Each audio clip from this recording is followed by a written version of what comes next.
Hello everybody, thank you for tuning into today's video. I do apologize for being out for a while. I was under the weather for a month, but I'm still kind of working through the progress of it, so I'm feeling a lot better. But this is what we're going to get into. I want to make sure we get right into it because there is a lot to go over, but I might have to make this a two-part video just because of the fact that there was so much information that God had showed me over the course of these past few weeks.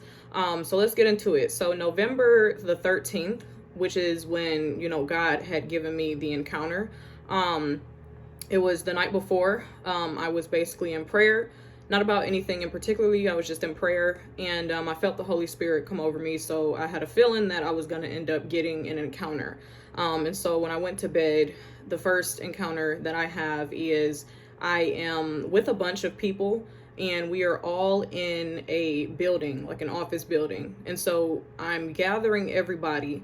And as I'm gathering everybody, we are all under the same understanding, the same knowing that we have to get to the other side of the building. And so we walk to the other side of the building.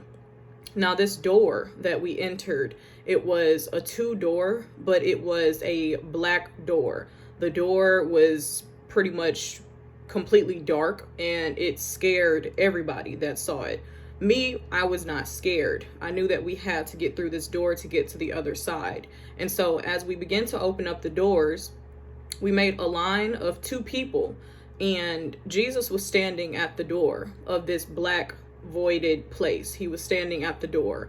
And so as we began to walk through two by two, Jesus had out his left and his right arm, and it was extended backwards to hold on to our hands. And so I was the first in line. And so my left hand grabbed on to his right hand, and then everyone else was on the other side. It doesn't really matter which side.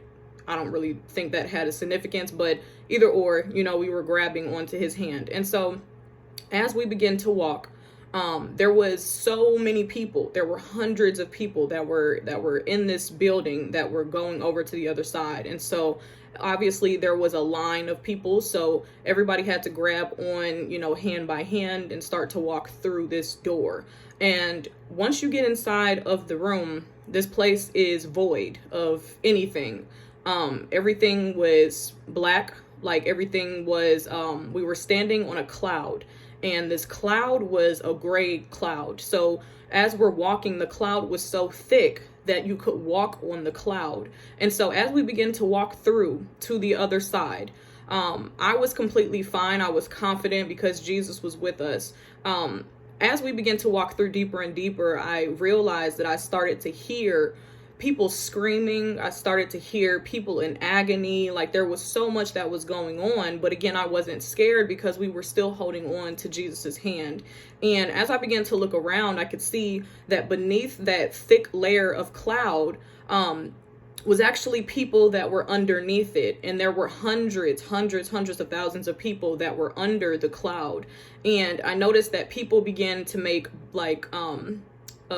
they were making like these ladders of people as they're climbing on top of people, and they're trying to just touch on to this cloud so that they can touch Jesus. And so there was a young boy that I saw that was beneath the cloud, and I saw that he was going up to get past through the ladder of people as he made his way up, and he touched on to my garment.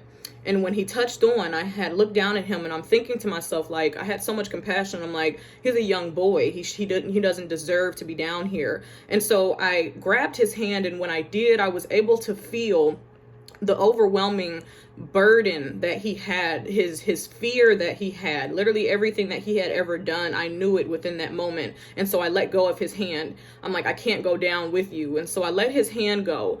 And Jesus told me, don't look back again. And so now I was under the impression I'm not trying to turn into a pillar of fire or smoke or stone. Like, I'm not going to be that person. So I didn't turn back around like he said.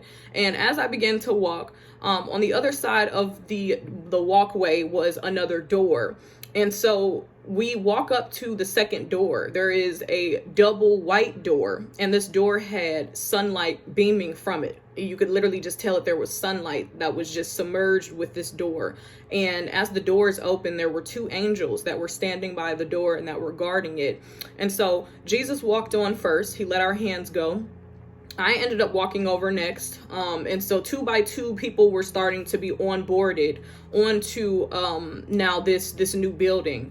And as I turned around, because at this point, I could turn around, we were no longer walking in the darkness. I could turn around. And so I started to help people, and I started to grab people and pull them onto pull them into the white door. And I noticed that people were still at the back of the line, which was where we first started from. Because like I told you, there were hundreds of people.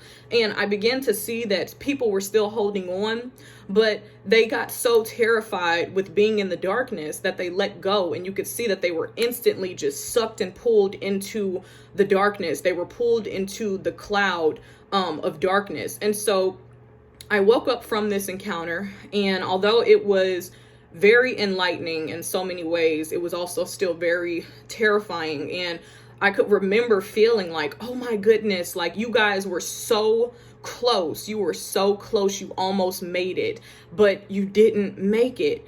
And that's kind of what the topic of this is.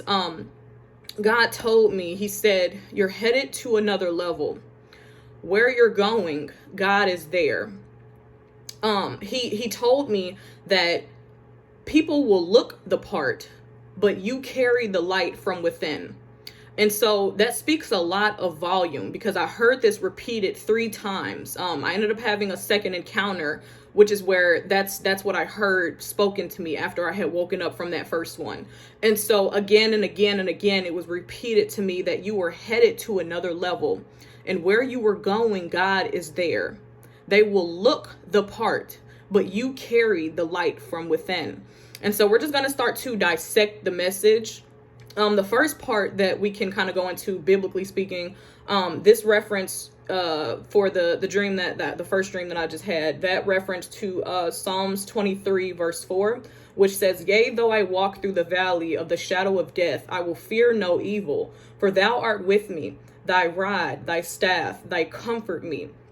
And so that's basically where I was. I was in the valley of the shadow of death. So I was able to actually be there, but it wasn't just myself. We were there with Jesus. Jesus was the one that was protecting us. He was the one that was comforting us, which is why we felt no fear. But as people begin to let go, as people begin to lose their faith in God, that's when they let go and they fell through the darkness. And there were so many people that almost made it. They just barely made it. They went all the way across, all the way up until they get to the last part, and that's when they failed. That's when they gave up on God. That's when they quit. So I'm here to not only encourage you that you are headed to another level, and where you are headed, God is there.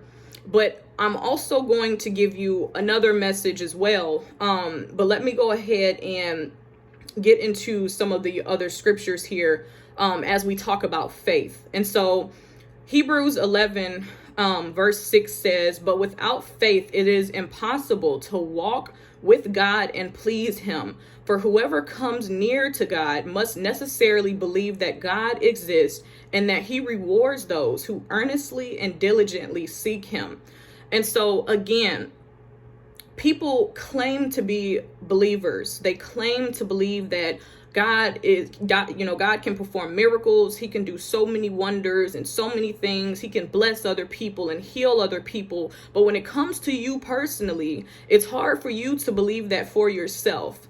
And that's why it's saying you cannot believe in God but not have faith that God is a rewarder. So as you're going through your trials and your tribulations, understand that Jesus is with you. Understand that you must earnestly and diligently seek his face at all times. Because if you're walking in the valley and you're feeling like you're away from God or God is away from you, then you need to connect yourself spiritually to that divine connection of Christ so that you are able to withstand and able to push through the darkness, the valley of your current season that you're in. So As you begin to walk through your current season, understand that Jesus Christ is with you, God is for you, but you also need to remember to have faith. So I'm going to leave this message on this note.